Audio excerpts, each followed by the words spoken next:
38 à 39. J'ai lu la parole de Dieu. Amen. Celui qui croit en mon nom, à moi, des fleuves d'eau couleront de son sein, comme dit l'Écriture. Il dit cela de l'Esprit que devaient recevoir ceux qui croiraient en lui, car l'Esprit n'était pas encore donné, parce que Jésus n'avait pas encore été glorifié. Amen. Amen. J'ai pris pour la parole. Seigneur notre Dieu, toi qui es le Père des esprits, ouvre notre entendement, que cette salle soit connectée avec le ciel, que les anges que Jacob avait vus dans l'échelle, Seigneur, je prie enfin que l'échelle spirituelle soit plantée dans cet endroit. Au nom de Jésus, nous avons ainsi prié. Amen. Amen. Amen. Amen. Ok, le thème de ce matin, nous parlons sur plus jamais cette situation. Alléluia. Amen. Plus jamais cette situation. Bien-aimé, le Dieu de la Bible, c'est un Dieu qui se manifeste et qui se révèle. Et ce matin, Dieu a une pensée pour toi qui est venu ici ce matin. Vous savez, quand Dieu parle, si l'homme est attentif, il y a quelque chose qui se produit dans la vie de l'homme. Quand Dieu parle, si l'homme est attentif, il y a la vie de Dieu qui va couler dans la vie de l'homme. L'histoire que nous venons de lire, c'est quelque chose qui est très, très, très important. Plus jamais cette situation. Vous savez, nous vivons dans un monde où il y a une forte puissance du diable qui sont en train de se manifester. Les gens sont fatigués des problèmes. Les gens sont fatigués de la maladie. Toute personne aspire à bénéficier de quelque chose venant de la part de Dieu. Mais la chose qui peut faire que la gloire de Dieu soit déclenchée dans la vie d'un homme, c'est la pensée, c'est la parole de Dieu. Et ce matin, Dieu t'a ramené dans cet endroit pour que tu puisses bien écouter sa parole, afin que la vie de Dieu puisse couler en toi. Amen. Plus jamais cette situation. Vous savez, tu peux tout mentir, mais tu ne pourras jamais mentir ta conscience. Nous sommes conscients de toutes les réalités négatives qui se passent dans nos vies, dans nos familles. Nous sommes fatigués. La Bible dit, nous ne combattons pas contre la chair et le sang, mais nous combattons contre le prince de ce monde des ténèbres. Mais ce matin, Dieu veut nous révéler sa pensée. Vous savez, là où la pensée de Dieu est révélée, c'est la vie de Dieu qui est exposée. Dans la vie de Dieu, il y a la bénédiction. Dans la vie de Dieu, il y a le succès. Dans la vie de Dieu, il y a le percé. Dans la vie de Dieu, il y a la gloire. Et ce matin, Dieu fait déverser quelque chose dans ta vie. Amen. Alléluia. Amen. Dieu va refuser que David puisse construire le temple. Écoutez-moi très bien. Et Dieu va permettre à Salomon de construire le temple. Un enfant que David avait eu avec Bathsheba, qui était la femme de son soldat. Salomon va construire le temple. Mais il y a eu quelque chose de très important qui était passé. J'aimerais que tu puisses comprendre. Le temple que Salomon avait construit, il y avait la gloire de Dieu dans le temple. Mais il y a eu quelque chose qui s'est passé pour que la gloire de Dieu soit chassée dans le temple. Le temple était souillé. Les animaux impurs étaient placés dans le muraille du temple. Vous savez, le Dieu de la Bible, il peut tout faire. Mais ce que Dieu n'aime jamais faire, c'est de partager sa gloire avec une personne. Dieu peut partager sa puissance avec les humains. Dieu peut partager son autorité avec les humains. La Bible dit, voici les miracles qui accompagneront ceux qui auront crié à mon nom. Ils marcheront sur les scorpions, sur les serpents. C'est-à-dire, Dieu nous a donné son autorité, son pouvoir. Mais Dieu ne peut jamais partager sa gloire avec les gens. Amen. La preuve en est que Lucifer, il était un ange. Mais il a été précipité en bas parce qu'il avait voulu élever son trône au-dessus de Yahweh. Et il a été précipité. Pourquoi? Parce que Dieu ne partage jamais sa gloire. Il voyait comment Dieu recevait l'adoration. Jean a révélé ces choses dans le livre d'Apocalypse. Que les 4 êtres vivants, les 24 veillards, ils jettent leur couronne devant l'agneau. Ils disent que tu es saint.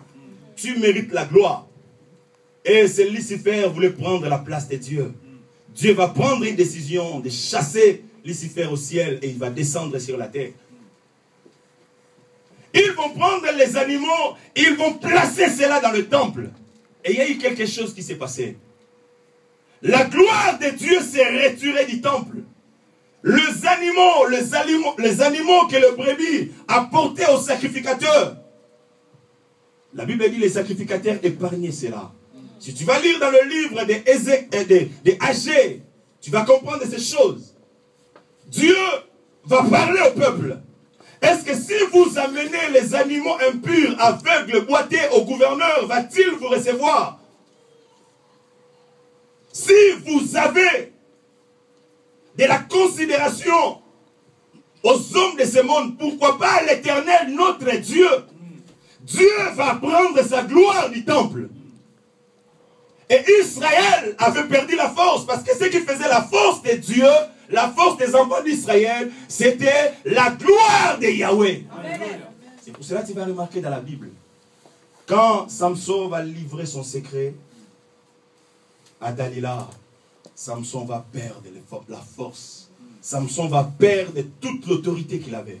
Pourquoi? Parce qu'il avait parlé des choses qu'il ne pouvait pas parler. C'est de la même manière, Israël, quand Dieu s'est retiré, Israël avait perdu la force. Israël avait perdu la protection divine. C'est pour cela l'apôtre Paul, qui est l'apôtre des incirconcis, va dire que tous ont péché, sont privés de la gloire de Dieu. Dis-moi Amen. Amen. Plus fort que ça, Amen. Amen. Et quand le roi Nabucodonosor va venir, ils vont prendre toutes les Israélites et ils vont les ramener en déportation à Babylone. Pourquoi? Parce qu'Israël n'avait pas de force. Mais parmi les gens qui étaient dans la déportation à Babylone, il y a eu de nouvelles générations qui étaient suscitées. Des hommes comme des Ézéchiel, des hommes comme des Zacharie, des hommes comme des Jérémie, des hommes, des prophètes que Dieu avait suscités à Babylone. Et Ézéchiel va nous parler ces choses. Vous savez, la Bible a plusieurs langages. La Bible a plusieurs langages. Et celui qui est spirituel, il va lire la parole de Dieu avec un œil spirituel. Il ne va pas comprendre les choses comme les autres sont en train de comprendre. La preuve en est que nous venons tous à l'église. Mais nous n'écoutons pas la parole de la même manière. Nous écoutons tous la même parole, mais nous ne sommes pas bénis de la même façon. Est-ce qu'il y a quelqu'un qui comprend ces choses? Amen. Les chrétiens sont tellement distraits. Les chrétiens donnent de la valeur aux choses qui sont périssables. Mais c'est ça la parole qui vivifie, la parole qui bénit, la parole qui conduit à l'éternité. Et ce sont des choses que les chrétiens sont en train de négliger. Nous parlons plus jamais cette situation dans ma vie. Alléluia. Amen. Mais avant que nous puissions attaquer ces thèmes que nous allons aborder pendant quelques minutes, j'aimerais que tu puisses comprendre cette histoire, ce que je suis en train de te dire. Il y a une nouvelle génération qui est sortie à Babylone. Et Ézéchiel va nous parler ces choses. Et dans la Bible, chaque prophète, il avait sa façon que Dieu lui parlait. Et Ézéchiel, si tu vas lire le livre d'Ézéchiel, tu verras qu'il parlait beaucoup plus par des signes et des symboles. Ézéchiel va recevoir la vision. C'est quoi la vision qu'Ézéchiel va recevoir? Ézéchiel va voir un homme dans la vision qu'il avait reçue. Et cet homme, il se mesurait par rapport au niveau de l'eau. Pour la première regard, Ézéchiel va voir un homme. Et cet homme, l'eau s'est limitée au niveau des chevilles. Il y a quelqu'un qui comprend. Amen. L'eau s'est limitée au niveau des chevilles. Or, si je prends une personne, l'eau se limite au niveau des chevilles, c'est-à-dire, il y a encore le reste du corps qui reste dans sa vie. Parce que l'eau se limite qu'au niveau des chevilles. Pour la deuxième regard, Ézéchiel va voir encore la même personne. Mais cette personne, l'eau ne se limitait pas au niveau des chevilles, mais l'eau a essayé de monter un tout petit peu jusqu'au niveau des genoux. Or, l'eau au niveau des genoux, il y a encore le reste du corps qui se manifeste. Alléluia. Amen. Pour la troisième fois, Ézéchiel va voir encore la personne s'est mesurée au niveau de l'eau. Mais cette fois-ci, l'eau était au niveau des reins. Bien aimé, quand je méditais la parole, j'ai demandé à Dieu de m'ouvrir les yeux, de comprendre. Mais cela veut dire quoi? Et pour la dernière égard, Ézéchiel va voir, l'eau n'était pas au niveau des chevilles, ni genoux, ni reins, mais l'eau était si profonde, il a fallu qu'il puisse nager. Est-ce que quelqu'un peut me dire amen? Amen. Il a fallu que cet homme puisse nager dans l'eau. Vous savez, dans la vie où nous vivons, que tu veuilles ou pas, le problème va venir. Alléluia. Amen. Même si toi tu ne cherches pas les problèmes, il y a des enfants qui vont aller chercher des problèmes ailleurs. Mais ce qui est important, il ne faut jamais avoir peur des problèmes, mais il faut affronter les problèmes. Amen. Mais quand tu vas affronter les problèmes, il faut être un homme comme David. David qui va dire à Goliath que je viens contre toi au nom de l'Éternel. Alléluia. Amen. L'église de Dieu doit connaître ces choses. L'église de Dieu doit être enseignée, basée, fondée sur la parole. Parce que c'est la parole qui nous rend matures à affronter les problèmes, à affronter les choses. L'église de Dieu, les oreilles doivent être ouvertes à bien comprendre la pensée de Dieu. Parce que dans la pensée de Dieu, il y a la totalité de la vie de Dieu. Je dis bien la totalité de la vie de Dieu. Dans la vie de Dieu, il y a tout. Il y a la santé. Dans la vie de Dieu, il y a tout. Il y a le mariage. Amen.